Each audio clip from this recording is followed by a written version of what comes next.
आए 8 फरवरी 2024 का इलेक्शन आप लोगों ने बहुत साथ दिया, आप लोगों ने हिस्सा लिया, लेकिन अफसोस कि आप लोगों के वोट को चुरा लिया गया। तो अभी इन्होंने कहा इलेक्शन नामंजूर। अरे इलेक्शन तो हो भी गए, हुकूमत भी बन गई, तो अब वो जो जमहूरियत का एक राग अलापते थे कि इस्लामी जमहूरिया पाकिस्तान, कि यहाँ पर जमहूरियत है, लेकिन मैंने अपनी इस उम्र तक जमहूरियत नहीं देखी। जमहूरियत बेचारी पैदा हुई थी जब ये मुल्क आया, लेकिन जहां हमारे कायदे आज़म मोहम्मद अली जिन्ना की एम्बुलेंस खराब हुई थी, वो जमहूरियत वहीं पर उस बेचारी की सांस रुक गई। उसके बाद उसको मुख्तलिफ बीमारियों ने घेर लिया, वो बेचारी आईसीयू में रही। वो इलेक्शन हो, सेम इलेक्शन जब हमारा एक बाजू कट गया था, मशरकी पाकिस्तान बांग्लादेश धार थे हो ना, छो ये 2024 वाला काम था कि शेख मुजीबुर रहमान की कितनी सीटें थी, 168, भुट्टो साहब की 86, लेकिन जबरदस्ती 86 वाले को मुल्क सौंप दिया गया और वो मुल्क टूट गया।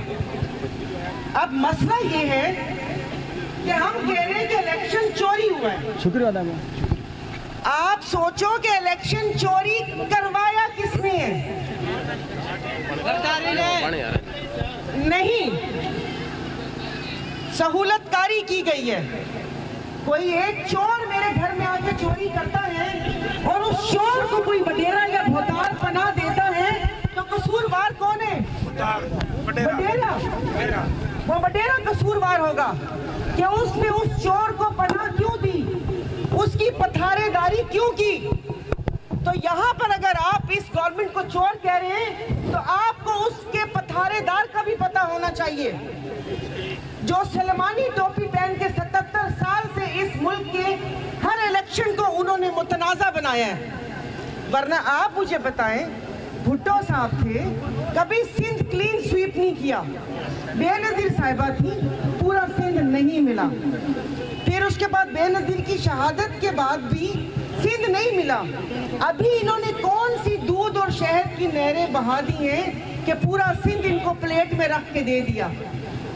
तो आप लोग हुकूमत के लिए बोल रहे हैं, मेरे साथी भूल गए होंगे, लेकिन जो हमारा निशाना है उनको लाने वाले, जिन्होंने सहूलतकारी की है, जिन्होंने पथारेदारी की है, जिन्होंने इन लोगों को लाकर हमारे सरों पर मुसल्लत किया है, जिन्होंने यहाँ पर उस दिन फोन बंद, मोबाइल के सिग्नल बंद, जिस जहाँ पर हसास इदारे हसास करार देकर यहाँ पर रेंजर्स और फौज तैनात करवाई गई, और उन जगहों पर करवाई गई जहाँ पर तो सीधी सादी पोलिंग हो रही थी और जहाँ इन लोगों ने ठप्पे लगाने थे। तो ये सारी मेरे भाई मिली भगत है। अब गौर से सुनिएगा कि ये मिली भगत क्यों है। आप लोग सौदा करते हैं तो कुछ लो और कुछ दो की बुनियाद पर होता है। क्या बा ही वट असा के ही दे पो तो के ही दिंदस, तो अब इन्हें के सिंध पूरा प्लेट में रख के दिया, बदले में लाने वालों ने हमारे सिंध के पानी पे डाका मारा है। सिंध के पानी पे डाका मारा है। आप मुझे बताएं, पूरे सिंध की 98% जो रोजी रोटी है वो ज़राअत के ऊपर है। पहले ही रोते हैं हम पानी के लिए। ये अभी सैलाब के दिनों में भी वाराबंदी थी, सैलाब में तो बुझता है ना बंदा, उसमें भी वाराबंदी थी। तो इन्होंने कुछ लो कुछ दो। अब ये सिंध बठो तारो मुंह क्यों सिंधो, ये अवाम चरिया, स्कूल तुम लोगों के बंद, तालीम तुम लोगों के पास नहीं, सेहत तुम लोगों के पास नहीं, लड़ाई झगड़े यहाँ पर, और उसके बाद वो अपना बना रहे हैं माल और उनको दे दिया पानी, क्योंकि उनका पानी तो मिल जाएगा उनको कहीं ना कहीं से। और ना जमीनें हुई भी तो बाहर इतनी जमीन जायदाद है कि वो वहां से गुजारा हो सकता है।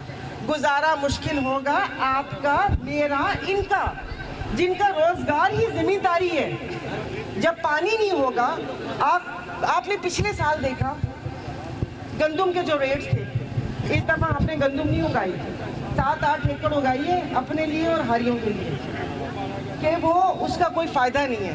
तो आप लोग इलेक्शन हो गए, हुकूमत भी बन गई, बड़े दांत निकाल रहे हैं, इधर से उधर जा रहे हैं, बड़े यहाँ पर नारे लग रहे हैं, सारा कुछ हो रहा है। भाई हमें तो पहले ही पता था, कश्मीर उसका इलाका दिया हुआ है कच्चे के डाकुओं को, ये दे दिया पक्के के डाकू।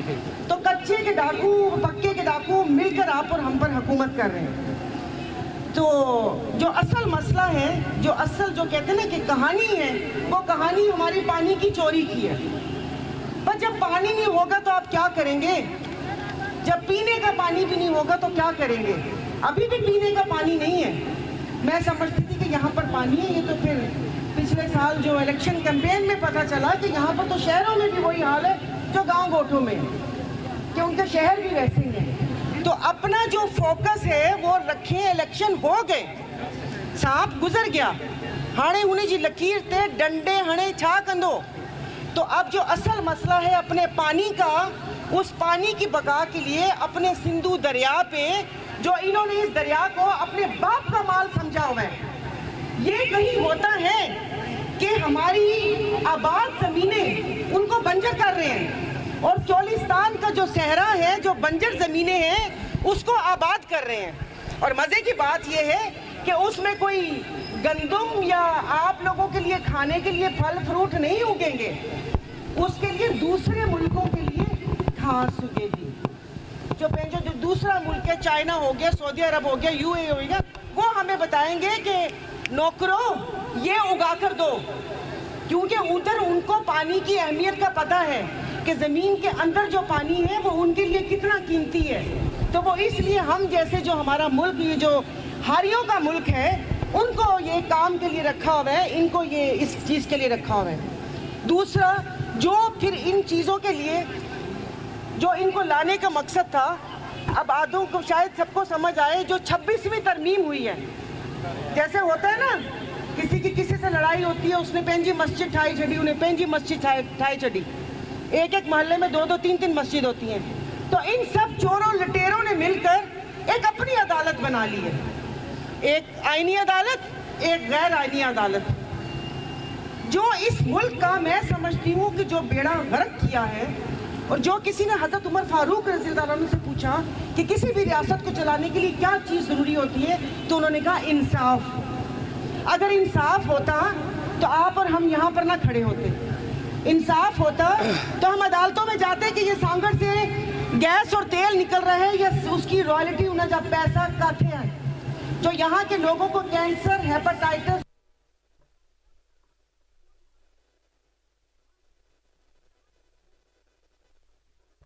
इंसाफ नहीं है। अभी यहाँ बैठी हुई थी, यहाँ पर ऊपर मैंने पुलिस वाले देखे, यही कहीं सुन रहे होंगे, तो मेरा दिल कर रहा था कि माइक लेके उनको बोलूं कि मैम इससे टोपी ड्रॉ में छोड़े, यहाँ पर बैठ के हमारी हिफाजत नहीं, यहाँ के लोगों की हिफाजत करें। कल वहाँ पर गई सिंजोरो, डकैती हुई, वो आया तो सही छुरी लेकर और छड़ियाँ हाथ में पकड़ी हुई थी, और उनसे उन औरतों को मारा, घर की औरतों को। तो मुझसे कह रहे थे कि आगे क्या होगा। अरे जो पुलिस वाला अगर सुन रहे हैं, जो पुलिस वाला पैसे देकर पोस्टिंग लेता है, वो क्या आपकी और मेरी खिदमत के लिए आएगा? वो तो आके माल बनाएगा ना, माल बनाएगा। तो आप लोगों के साथ जुल्म क्या किया है कि यहाँ पर किसी को बताते, मतलब अब तो पहचान बन गई है सफीना सांगड़ की। वही बात है ना, ना सायरा बानो पहचान, ना नाना साहब पहचान, ना रेहान साहब पहचान, सफीना पहचान है, आंकड़ा पर्ची पहचान है कि कौन से इलाके से हो। भाई जहाँ सफीना और आंकड़ा चलता है उस इलाके से हैं, जहाँ कच्ची शराब की भट्टियाँ हैं वहाँ से हम बिलोंग करते हैं। तो ये दो चीज़ें हुई। तीसरा, मेरे सहाफ़ी भाई खड़े हैं कि वो कहते हैं ना कि आइए मरसिया पड़े चौथे सतून का, आज़ादी के कत्ल का, सहाफत के खून का। तो ये जो पीक का ऑर्डिनेंस आएगी, ये समझ लें, जो पी के ऑर्डिनेंस बनाते हैं उसको पी का ऑर्डिनेंस कहते हैं। जो पहले होश में नहीं होते ना, जो होशो हवास में पी के बैठे होते हैं, फिर ये पी का ऑर्डिनेंस आते हैं, तो ये पी का ऑर्डिनेंस टाइप आते हैं कि बोलना भी जुर्म है, कि बोलना भी जुर्म है, कि आपने सबूत दो कि अगर कोई, अरे झूठों की, वो कहते हैं ना कि घर में झूठों की मंडी लगी है, दरवाजे पे लिखा है सच बोलो, झूठों ने झूठों से कहा सच बोलो।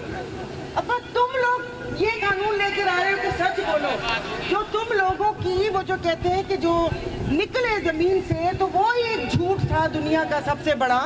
और जो हुकूमतों में आप लोग बैठे हुए हो, तो देखें इस चीज,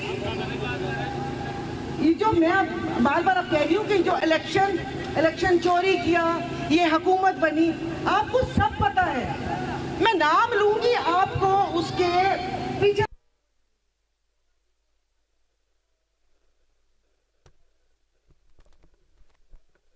ये बकरियां चराता था, ये क्या कहते हैं उसको, नहरों के पास मास्टरी पानी डालता था। आप लोगों को सब उनका खानदान चट्टा चट्टा सब पता है। अब मसला ये है कि अपना पानी कैसे बचाएं। आप ये समझ रहे हैं, अभी ये रिपोर्ट आपके सहाफी गूगल करें, जियो में हामिद मीर साहब की रिपोर्ट, 2065 में कराची डूब जाएगा। और कराची नहीं होगा, ज़ाहिर उधर से डूबा। ठट्ठा और बदीन की हजारों एकड़ जमीन पानी में चली गई है, वो जमीन पानी में चली गई है, पीने को पानी नहीं होगा। और एक और बात याद आई कि अभी एक रिपोर्ट जारी हुई है जिसमें 2024 के इलेक्शन में धांधली के 65 नए तरीके ईजाद हुए। तो हम तो एक को ही रो रहे थे ठप्पों को कि भाई ठप्पा पिपला ठप्पा हड़ंगा, वो एक तरीका नहीं था, 65 तरीके। आप कर लें ताकि सोशल मीडिया पर देख लें तो उसमें आपको पता चलेगा। बाकी ये कि साथ रहेंगे तो हम किसी चीज का मुकाबला कर सकते हैं। अलग-अलग होकर तो बेटा वो फिर धोबी पटका देंगे, वो मारेंगे। कि यहाँ पर सब इकट्ठे होकर कि सबसे पहले तो मुझे यहाँ पर ये आइस आंकड़ा और ये इन चीज़ों से मुझे देख के अफसोस होता है कि जो नौजवान नस्ल तबाह हो गई है। मैंने पहले भी कहा था कि ये पान गुटका छालिया और ये रंगीन दांत, ये मैंने औरंगी टाउन की तरफ देखे थे कराची, 8 करोड़ मगर ये यहाँ पर। अब आप लोगों को ये भी पता कि 8 करोड़ आइस की मंथली है, 1 करोड़ 80 लाख महीना सफीना का है, सब पता है। तो बेनकाब क्यों नहीं करते, खड़े क्यों नहीं होते? कुछ नहीं होता। अरे कुछ क्यों नहीं होता? 3 दिन से वकील बैठे हुए, उनका कुछ हुआ है? 3 दिन से वकील, वो अल्लाह पाक ने उनकी किस्मत में, तो वही हुकूमत की किस्मत में ख्वारी लिखी हुई है। ये जो सांगड़ चोटियारू वाकया हुआ है, अगर अक्लमंद होते तो चुप करके FIR कर देते, किसी को पता भी ना चलता। मगर किस्मत खराब थी आकड़ में कि अब ये मतलब 2 धड़े थे ना, एक MLA उस पर इल्जाम लगा रहा, दूसरा MLA उस पर इल्जाम लगा रहा। तो उसमें उन्होंने 4 दिन लाशों की बेहुरमती भी की और पूरी दुनिया में पता भी चल गया कि यहाँ सांगड़ में चल क्या रहा है। ख्वारी अलग हुई। तो जब ये काम नहीं करते और हम आवाज उठाते रहेंगे तो ये समझ लें कि उनके नसीब में यही लिखा हुआ है कि उन्होंने जाना तो है लेकिन इसी ख्वारी से जाना है। अंधे बूढ़े कुएं हैं। तो बस आप ये करें, ये जो 4-5 चीजें थी, अपने जो इंडस वाटर है, जो दरियाए सिंध के ऊपर डाका है, 6 किनाल बन गए। और मजे की बात ये है कि सिर्फ यहाँ पर सदर जरदारी ने साइन किए, करवाने वाले और हैं। आधी बात मैं नहीं करती। अपना निशाना सीधा रखना चाहिए, अपना निशाना सीधा रखना चाहिए कि यहाँ पर हम गोल मोल या घुमा घुमा के बात करें। नून जो प्रोजेक्ट है ना, पीपल्स पार्टी जो प्रोजेक्ट है, ये प्रोजेक्ट असल SIFC जरा असल जो फौजी बाहर ये करन पे ही हूँ ना, जो प्रोजेक्ट है ये उनका प्रोजेक्ट है। मगर क्या ये लोग चोर डाकू थे, काणे थे, सबूत हाथ में थे, फाइलें पास थी, कनपट्टी में पिस्टल रख के अब साइन कर नहीं तो जेल। तो इतनी हिम्मत तो है नहीं इनकी जेल जाने की। और सिंध को सिंध उनका कमाऊ पूत है, पेट तो भरता नहीं है क्योंकि इब्ने आदम की जो पेट है वो कब्र की मट्टी भरेगी। भले माल से भरा एक बाग मिल जाए, भले दूसरा मिल जाए, भले तीसरा मिल जाए। तो बस आप लोगों से यही गुजारिश है, अपना आवाज अपना पैगाम पहुंचाते रहा करें। यहाँ पर ये जो SP साहब है और बाकी SHO वगैरह, खुदा के वास्ते सुना है कि अभी किसी की 5-6 महीने नौकरी रह गई है, तो अपना काम सही तरीके से करें, लॉ एंड ऑर्डर का लोगों की सहायता करें। लोग यहाँ पर निकल नहीं सकते, गन पॉइंट पर उनकी बाइक्स छीनी जा रही है, सारा कुछ छीना जा रहा है।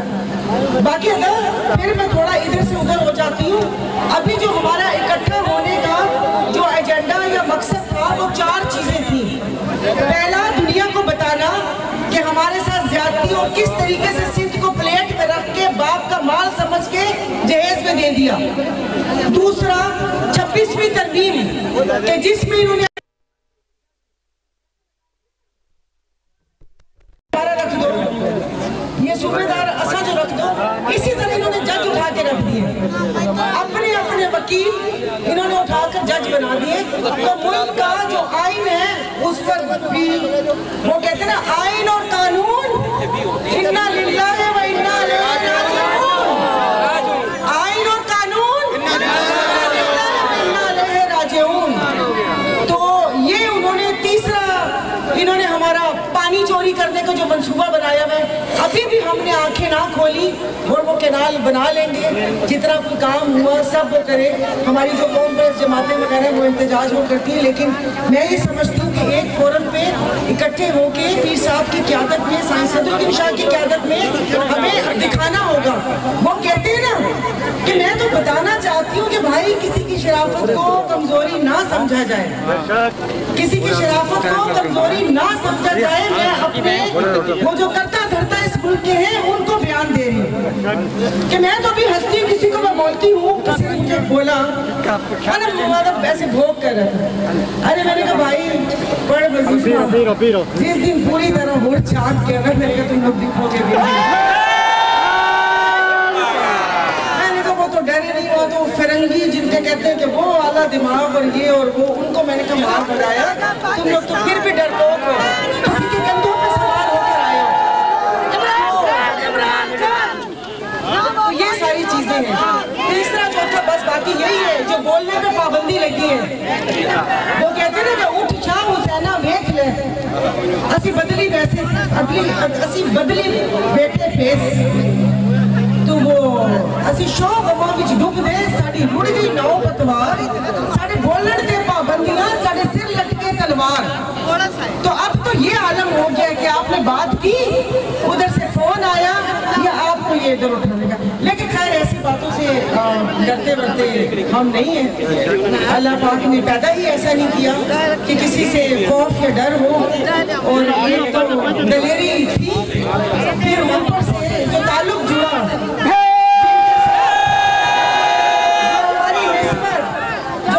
जो मोहब्बत पीर साहब के साथ, तो दुनिया में किसी चीज का डर है ही नहीं। वो